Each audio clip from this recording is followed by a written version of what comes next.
So the first page you would see when trying to access the admin dashboard portal would be a login page.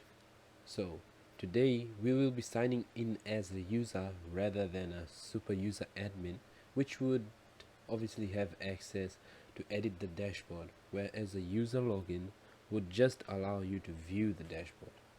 So let's log in.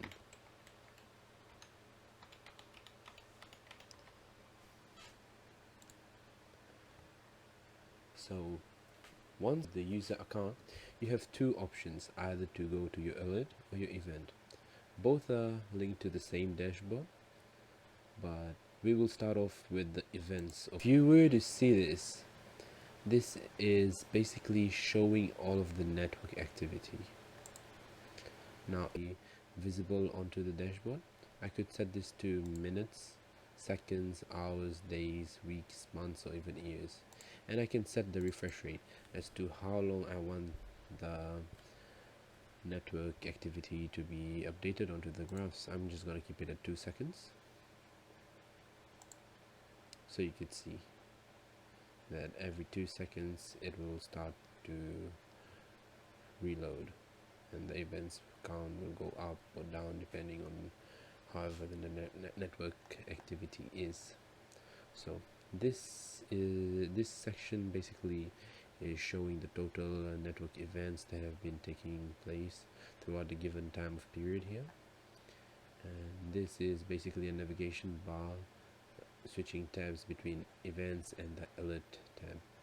So this first graph is just depicting the event types over the time.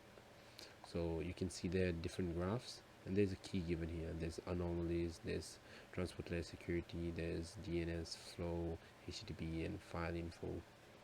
So this is what that graph is depicting. And the next graph is pretty much similar to the first one, except for it's just showing the overall events over time rather than the event types. And then moving on to these three pie charts that may be looking interesting to you. So to begin with, this first pie chart is depicting all of the event types in a summary. Event types can be, this can be a protocol event, this can be a connection event, this can be an access event. And moving on to the top transport protocols, this could be the transport protocols that have been detected over the network. This could be TCP, UDP, etc. And the top network protocols that have been shown in the final pie chart, this can be such as any protocol, such as ranging from HTTP to TLS. And then moving on further down to the events log, this is just showing the events in a log format. This will show the host name, the time of the events, the ID of the event, the network transport that it has used, either UDP or TCP. It will show the source IP. So that is a basic overview of the events tab. Now moving on to the alerts section. So if we were to see the alerts section as of now, it's pretty much empty. This is because there's been no alert. And so to start off with this top alert screen, this is a table format which will be showing you different information about what the alert is about, what type of attack is.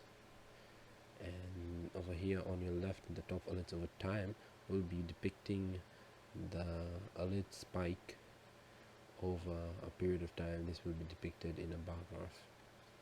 And alert log is pretty much same as the event log, showing you source IP, source ports, destination IP, destination ports, and the time log. So that's pretty much, yes. So pretty much now I'm going to show you my server that we will be attacking, which is here. So what I want you guys to focus on is this receiving byte section. So if you were to, right now there's nothing really being sent or no requests are being made. That's why it's on 0 bytes. So what I want you to notice upon is when I do an attack with mitigation on the receiving of the network, and when I do an attack with mitigation off. So in theory, if I am to send malicious packets with mitigation on, the receiving should be fairly low when compared to mitigation off. So let's get started with attack. So the attack I'm going to be using today is through hping3. This is a tool used in Kali Linux to do denial of service flood attacks. So I'm going to do a SYN flood attack using random IPs onto our server. So let us start the attack.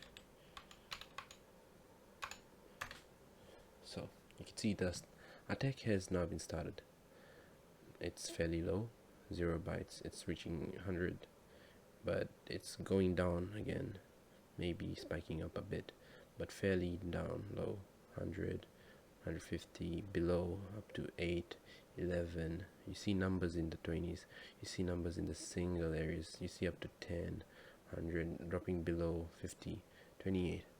Okay, so now, and switching back to the alerts, now you can see the alert system has been now populated. You can see there has been a possible denial of attack. You can see there's a spike at the time the attack was started at, and then you can see all the information, such as all the as I had said, the random IPs. You can see the random IPs, the destination port, the destination IP. Thus you are aware of the attack. And if you were to go over to the events section, you can see all the network events were fairly low, and all of a sudden at 54 you can see it has spiked up. So while monitoring, you are aware there has been an event spike up. There must be something unusual. There is an anomaly going on.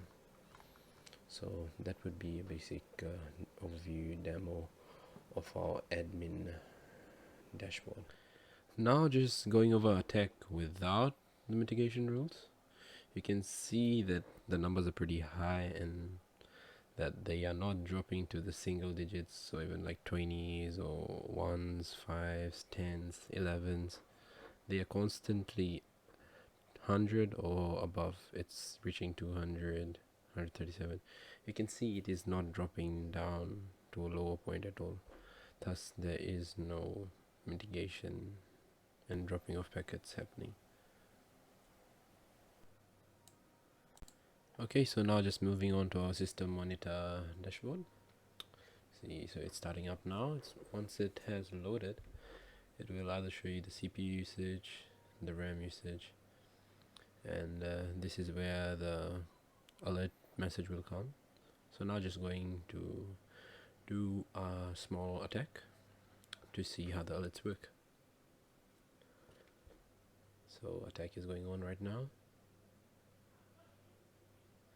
And if you were to see, there you go, there's a Wi-Fi notification that had popped up, and if you were to see into the app, the message has been delivered to the admin's phone.